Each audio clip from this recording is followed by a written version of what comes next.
वहीं बिहार के गया में महाबोधि मंदिर में बोधगया टेम्पल एक्ट 1949 को समाप्त करने की मांग को लेकर बौद्ध भिक्षु वहां अनशन कर रहे हैं, जिसके समर्थन में कुशीनगर महापरिनिर्वाण स्थली के बौद्ध भिक्षु सहित बौद्ध अनुयायी जिला मुख्यालय पहुंचे और उन्होंने महामहिम राष्ट्रपति को संबोधित ज्ञापन जिलाधिकारी को सौंपा। उनका कहना है कि बोधगया में करीब 2500 साल पहले एक पीपल के पेड़ के नीचे भगवान बुद्ध को ज्ञान प्राप्त हुआ था और इस स्थान पर बने मंदिर को महाबोधि मंदिर कहा जाता है, जो बौद्ध धर्म के सबसे पुराने पवित्र मंदिरों में से एक है। महाबोधि मंदिर परिसर को पहली बार सम्राट अशोक ने 3री शताब्दी में ईसा पूर्व में बनवाया था, जो कि ऐतिहासिक धरोहर है।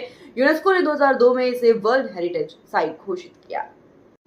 वहीं बिहार के गया में महाबोधि मंदिर में बोधगया टेम्पल। आप जिलाधिकारी महोदय को ज्ञापन दिया, किस मांग को लेकर के ज्ञापन दिया? जिलाधिकारी को जो आज ज्ञापन दिया गया है कुशीनगर भिक्षु संघ की तरफ से और कुशीनगर के समस्त जनपद वासियों की तरफ से, उसका जो मुख्य उद्देश्य है महाबोधि महाविहार मुक्ति के लिए संबंध में हम लोगों ने ज्ञापन दिया है कि बोधगया भगवान बुद्ध के ज्ञान की धरती है, जहां बुद्ध बने और उसी स्थान पर उनको ज्ञान प्राप्त करने के बाद उन्होंने पूरी दुनिया को मैत्री करुणा ममता और उपेक्षा का संदेश दिया और दुनिया को एक मानवता और इंसानियत का पाठ पढ़ाया।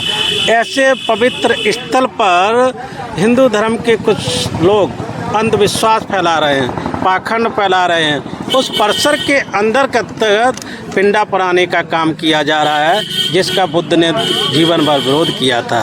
और सबसे पुरानी बात है कि जो 1949 जो एक्ट है बिहार सरकार के द्वारा बनाया गया था, उस एक्ट की जो प्रबंधन व्यवस्था है उसमें 4 पूरे मिलाकर के 9 सदस्य होते हैं, जिसमें 4 हिंदू और 4 बौद्ध होंगे। और सबसे बड़ी बात है कि जो उस प्रबंधन समिति का जो अध्यक्ष होता है वो गया का जिला अधिकारी होता है। अगर गया का जिला अधिकारी हिंदू है तो ही उसका अध्यक्ष हो सकता है, अगर बौद्ध है तो नहीं होगा, क्रिश्चियन होगा तो नहीं होगा, मुसलमान हो तो नहीं होगा। ये इतना बड़ा छल बौद्धों के साथ सरकारों के द्वारा सदियों से किया जा रहा है और जिसके कारण से बौद्ध उपासक वो लोग बोधगया की इस पावन भूमि पर पूजा वंदना ध्यान करने के लिए जाते हैं, दान दक्षिणा भी देते हैं और दान का दुरुपयोग गया के जो अध्यक्ष हैं डीएम के द्वारा किया जाता है।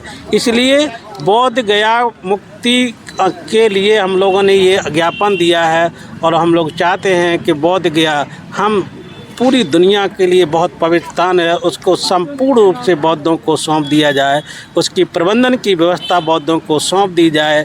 जब मस्जिद का पुजारी मौलवी है, हिंदू का पुजारी हिंदू मंदिर का पुजारी हिंदू है और ईसाई चर्च का पुजारी पादरी है, तो बौद्ध विहारों का पुजारी दूसरा क्यों, बौद्ध क्यों नहीं? ये बहुत बड़ा प्रश्न है। इसलिए पूर्ण स्वामित्व की लड़ाई, पूरी तरह से बौद्धों को सौंपने की लड़ाई हम लोग लड़ रहे हैं कि 1949 का एक्ट ख़त्म करके पूर्ण रूप से बोधगया को बौद्धों को सौंप दिया जाए। इसलिए हम लोगों ने आज ज्ञापन दिया गया है। क्या है मांगे? ये जो मांग है भिक्षु संघ द्वारा जो मांगा गया है कि बोधगया में जो एक्ट बना हुआ है 1949 में, जिसके तहत उस पर संपूर्ण रूप से बौद्धों का कब्जा होना चाहिए और ये जायज़ मांग है। और बुद्ध के देश में जो पूरे एशिया पूरे विश्व में शांति के लिए जाने जाते हैं और उनके स्थान पे अगर ऐसा डिस्प्यूट हो रहा है तो ये बहुत ख़राब चीज़ है। और हम सरकार से मांग करते हैं, नीतीश सरकार से और भारत सरकार से मांग करते हैं इस मामले को जल्दी से जल्दी ठीक किया जाए और सही किया जाए।